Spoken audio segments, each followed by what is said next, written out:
성경 말씀은 마가복음 11장 12절부터 14절 석절 말씀을 제가 읽어드리도록 하겠습니다.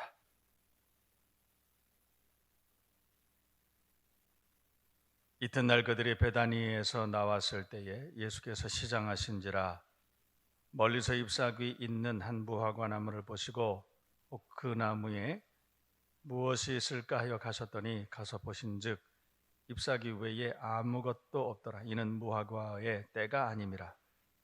예수께서 나무에게 말씀하여 이르시되 이제부터 영원토록 사람이 내게서 열매를 따먹지 못하리라 하시니 제자들이 이를 듣더라. 아멘.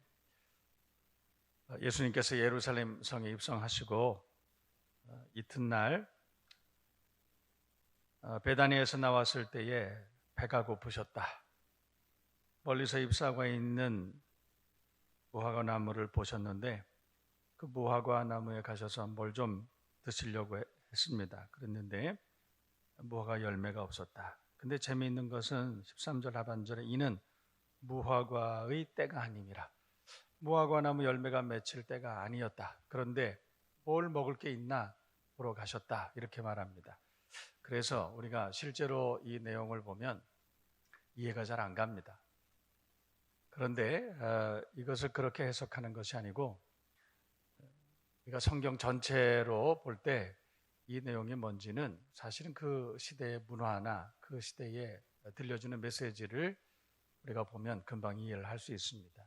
무슨 뜻이냐면 그때 당시에는 한 나라와 민족 혹은 이스라엘을 비유하시면서 말씀하실 때 간혹 가다가 감람나무 또 간혹 가다가는 무화과나무 이런 식으로 이스라엘을 혹은 한 나라와 민족을 표현하실 때가 있었다는 것을 우리가 먼저 생각을 해야 됩니다. 그러니까 예수님께서 예루살렘에 입성하시고 또 베다니 지나가실 때 무화과나무를 보시고 이 말은 뭐냐면 그때 당시에 이스라엘을 보시고 이렇게 보시면 되겠습니다. 그러니까 이스라엘을 보시면서 뭐 열매가 있나 이렇게 물으셨다는 거죠. 그런데 그때는 무화과 나무에 열매가 맺힐 때가 아닌데 열매를 찾으셨다. 그러니까 이스라엘을 보시면서 이스라엘에 열매가 있느냐 이렇게 물어본 것과 사실은 같습니다.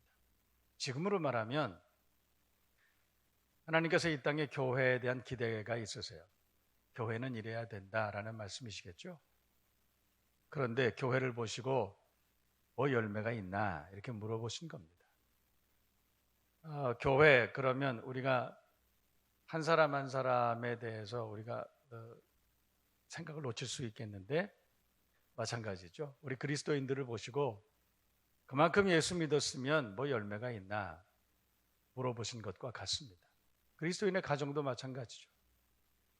예수 오래 믿은 믿음의 가정인데 뭐 열매가 있나 그렇게 물어보신 것 아니겠습니까? 여러분 어떠세요? 우리가 오랫동안 예수 믿었는데 열매가 있나? 주님께서 물어보실 때 예수님께서 시장하시다 무화과나무에 뭐 열매가 있나? 예수께서 뭐 기대하시는 것이 있다. 그걸 좀 이루어 드릴 수 있나? 우리에게 물어보실 때 주님 제가 이렇게 주님께 드릴 수 있는 열매가 있습니다. 그렇게 대답할 수 있으면 얼마나 좋을까 이런 생각을 해봅니다. 오늘 우리는 고난주간의 둘째 날 예수님의 행적을 우리가 예수님의 발자취를 함께 좇으면서 예수께서 생각하신 것은 어떤 것이었을까? 그리고 주님과 함께 걷는 그런 시간을 가져보기를 원합니다. 그러니까 둘째 날 예수님께서 관심을 가졌던 부분은 이스라엘이었죠. 지금으로 말하면 교회입니다. 혹은 그리스도인 혹은 그리스도인의 가정이 아닐까 그런 생각을 해봅니다. 그러니까 하나님의 관심은 하나님의 나라가 회복되는 거죠. 그런데 하나님의 나라를 회복하시기 위해서 상징적으로 구약에서는 이스라엘 민족이 회복되기를 기대하신다 이렇게 말씀하셨어요. 또 신약에 가시면 하나님은 제자들을 통해서 하나님의 나라가 확장되기를 원하셨어요. 그런데 그것을 노골적으로 말씀하신 것은 요한계시록의 7 교회로 그렇게 표현하셨습니다. 그러니까 하나님의 관심은 하나님의 주권, 하나님의 하나님과의 관계가 회복되는 하나님의 나라, 그거였습니다. 그러니까 열매를 구하셨다. 그러니까 이스라엘이 열매 맺기를 기대하셨다. 그 말은 하나님과의 관계가 회복되고 그러므로 인해서 하나님께서 기대하시는 일들을 회복하기를 기대하셨다는 그런 뜻입니다. 그러니까 오늘날 우리 모든 그리스도인들이 하나님과의 관계가 회복되고 우리의 삶에 하나님의 주권이 온전히 회복되고 그래서 하나님이 기대하시는 그 열매들이 회복되기를 원하신다는 그런 말입니다. 오늘 이 고난주간의 둘째 날 이 일들을 예수님의 관심을 우리가 살펴봄으로 인해서 우리가 하나님과의 관계가 먼저 회복되기를 바랍니다. 그리고 하나님이 기뻐하시고 기대하시는 열매를 맺는 그런 저와 여러분이 모두가 되어야 할 줄로 믿습니다. 그래서 하나님께서는 이 마가복음의 말씀을 통해서 12절부터 14절까지를 봤죠. 그리고 20절부터 26절까지 계속 말씀하십니다. 계속 말씀하시면서 무화과 나무 열매를 맺지 못하면 어떻게 되느냐. 이 시대에 그러니까 교회가 교회답지 못하면 어떻게 되느냐. 그리스도인이 그리스도인답지 못하면 그리스도인의 가정이 마땅히 무화과 나무는 무화과를 열매를 맺어야 그 구실을 제대로 하는 것 아니겠습니까? 근데 그렇지 못하면 어떻게 되느냐? 그것을 경고하고 계시는 것이죠. 20절에 보면 그들이 아침에 지나갈 때 무화과 나무가 뿌리채 마른 것을 봤다. 그러니까 열매 맺지 못하는 나무, 재구실을 하지 못하는 나무, 그것은 뿌리채 마를 수밖에 없다. 그렇게 말씀한 겁니다. 그리고 또 이제 예수님께서 무화과 나무를 보시고 하신 말씀이 있었고 같은 날 마가복음 11장 15절부터 19절까지의 말씀을 보면 성전을 깨끗게 하신 성전 청결 사건이라고 우리 그렇게 말하죠. 그 사건이 있었습니다. 그러니까 예수님의 관심은 온통 교회에 있는 거예요. 다시 말해서 구약에서는 이스라엘이라고 말했지만 우리가 신약에서는 그것을 교회라고 그렇게 표현합니다. 그러니까 예수님의 관심은 교회에 있습니다. 교회가 온전하게 회복돼야 되지 않느냐라고 이 시대에도 말씀하는 것이죠. 그때 예수님께서 성전 청결을 하신 이유는 뭐냐면 갔더니 하여튼 비둘기, 양, 염소 이런 걸 가지고 돈과 바꾸는 사람들이 많이 있었어요. 근데 그걸 엎어버리신 거예요. 참 재미있는 일입니다. 사실은 여러분 예루살렘에 예배드리러 오는 사람들이 있었습니다. 1년에 3번씩은 남자들이 다 예루살렘에 와서 예배를 드려야 됐기 때문에 그래서 사람들이 멀리서 이렇게 옵니다. 디아스포라들이죠. 그런데 그 사람들이 어디 그렇게 멀리서 무슨 양을 끌고 옵니까? 그 멀리 사는 사람들이 한 달, 2달씩 걸어오면서 무슨 소를 끌고 오겠습니까? 돈을 가지고 왔겠죠. 그리고 그곳에서 양과 바꾸지 않았겠습니까? 근데 그게 뭐가 문제냐 말이에요. 그렇지 않습니까?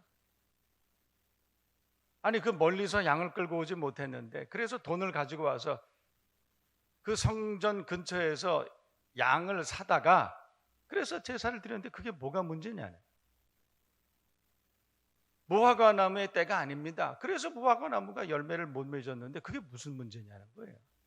여러분 그렇지 않습니까?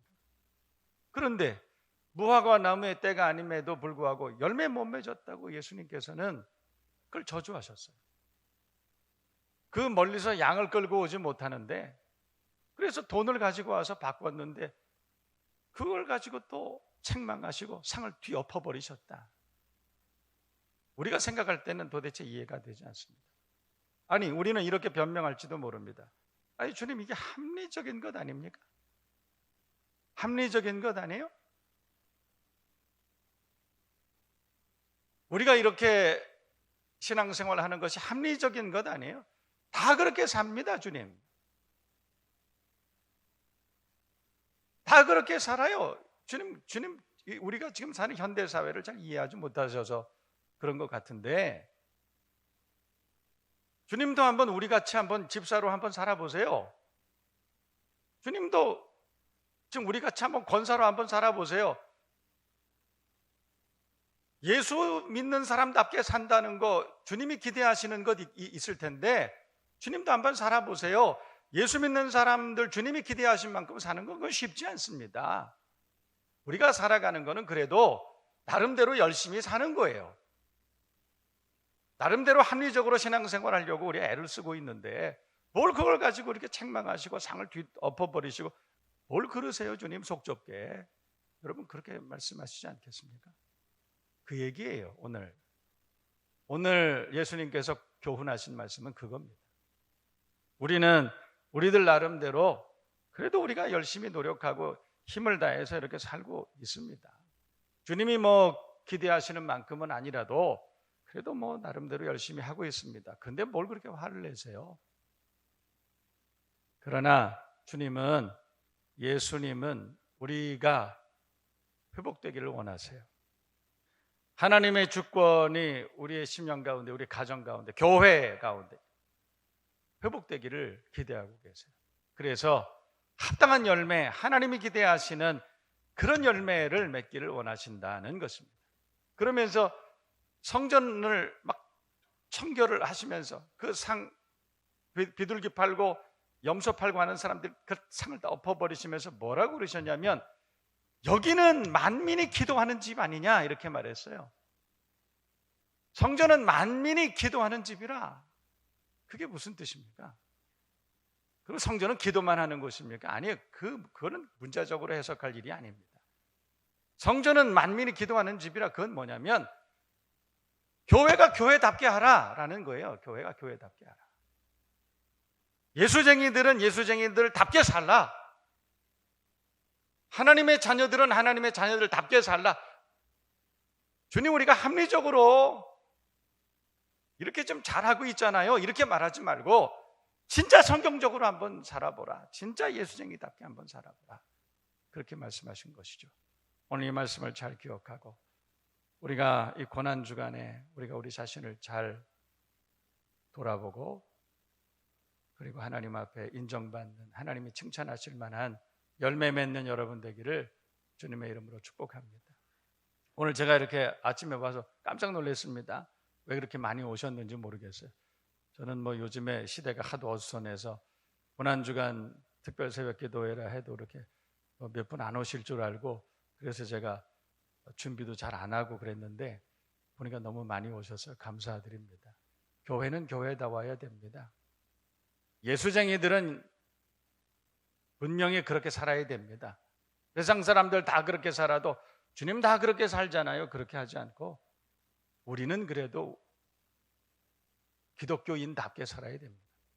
하나님의 자녀답게 최선을 다해서 그렇게 살아가는 열매 맺는 저와 여러분 모두가 되실 수 있기를 주님의 이름으로 축복합니다. 찬송 부르겠습니다. 314장 함께 찬송합니다.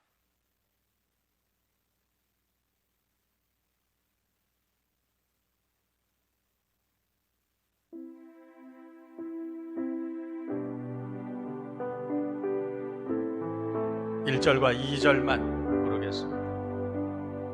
내 구주 예수를 더욱 사랑 엎드려 비는 말 들으소서. 내 진정 소원이 내 구주 예수를 더욱 사랑 더욱 사랑 이전엔 세상 나 기뻤어도 지금 내 기쁨은 오직 예수. 다만 내비는 말 내 구주 예수를 더욱 사랑